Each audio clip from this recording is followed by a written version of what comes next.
C'est l'histoire d'un type qui n'a pas d'histoire, quelqu'un de très, très paisible, très tranquille, qui a ses petites habitudes. Alors il a son déjeuner du dimanche en famille, très rituel, et puis ensuite, le dimanche, il va donc faire sa petite promenade digestive dans le parc à côté.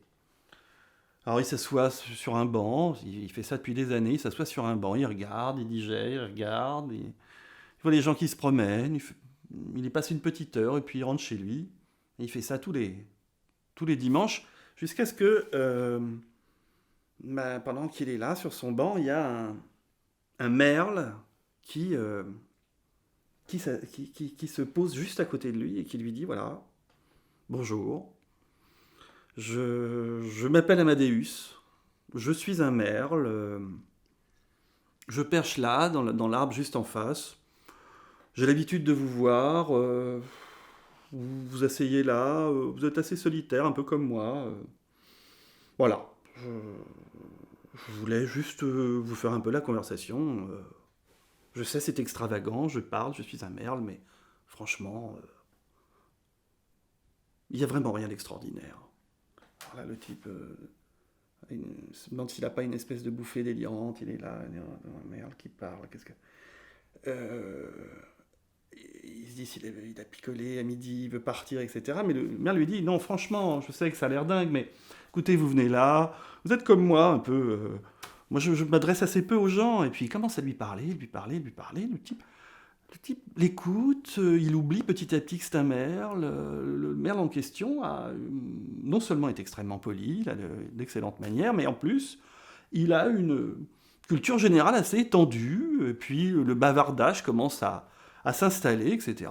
Et puis le type ne voit pas l'heure passer, il rentre chez lui, un peu, euh, un peu retourné comme ça par cette rencontre extravagante, mais en même temps assez agréable.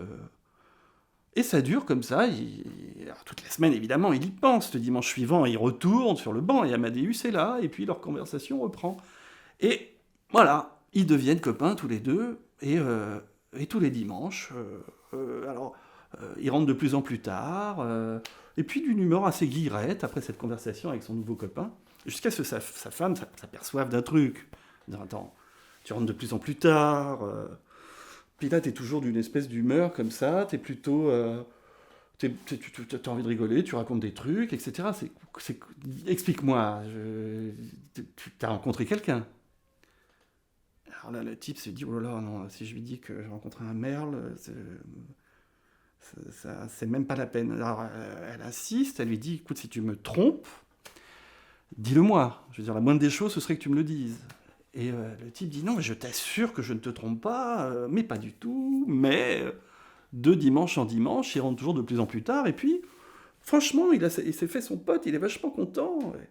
Et sa femme sait que ça n'est plus tout à fait le même, et elle lui dit, écoute, maintenant tu me dis la vérité. Maintenant tu me dis ce qui se passe. Et lui est obligé de lui dire ce truc extravagant qui s'est fait un copain d'un merle qu'il a rencontré. Alors il lui dit, écoute, oui, c'est un merle, il s'appelle Amadeus, il est extrêmement sympathique, je sais, c'est dingue, je te le dis, je ne te trompe pas. Voilà, je me suis juste fait un copain. Là, évidemment, elle le prend extrêmement mal. Tu te fous de ma gueule, quoi. Je veux dire, tu me trompes et tu vas m'inventer une histoire de merde, mais tu aurais pu inventer un truc crédible, un truc, je sais pas. Non, je te jure, et il s'accroche à la vérité. C'est la vérité. Il ne cesse de dire la vérité. Et le merle, elle se dit c'est pas possible. Au début, alors elle était un peu inquiète. Ensuite, elle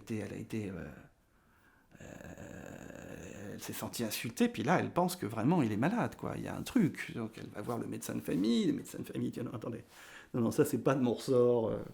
Je vais en parler à un psy.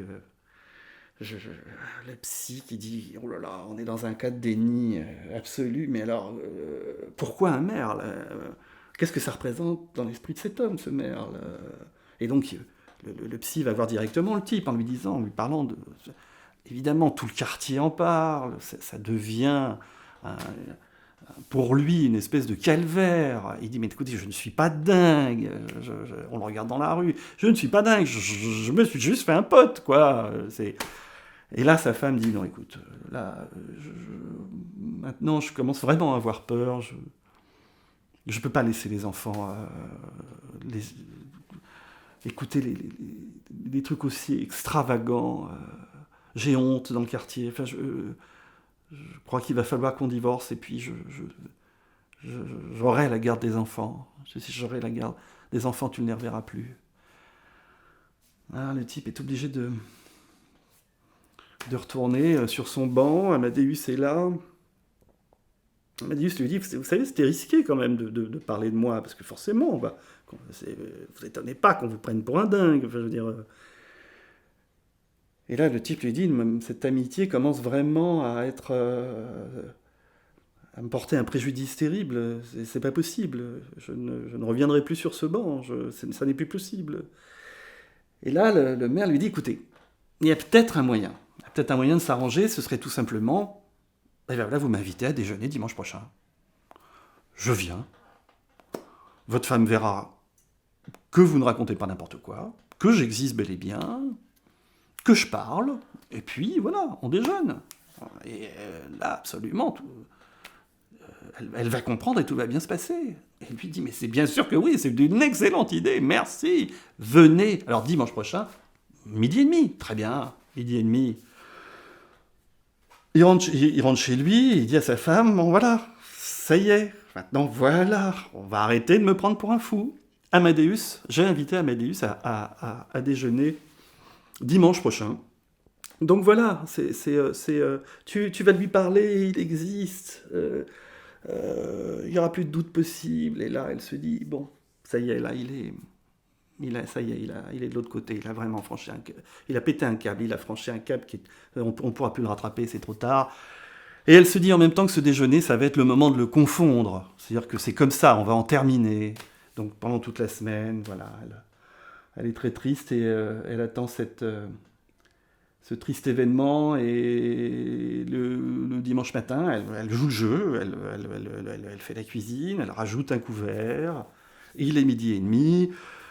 Le mari est là, dit, il va arriver, tu sais, on est vraiment copains, tu vas voir, il est absolument charmant, il est 12h30, 13h, personne. 13h, personne. Ça n'étonne pas sa femme, mais qui est en train de se dire que ça sera leur dernier dimanche, quoi. Et il est 13h15, et lui commence à douter lui-même. Puis à 13h30, elle commence à desservir la table. Mais là, on toque à la porte. Alors lui, il se précipite, il ouvre. Amadeus est là. Et il lui dit, mais je vous avais dit, 12h30. Qu'est-ce qui s'est passé? Et là, Amadeus lui dit, bon, oui, mais il faisait beau, alors je suis venu à pied.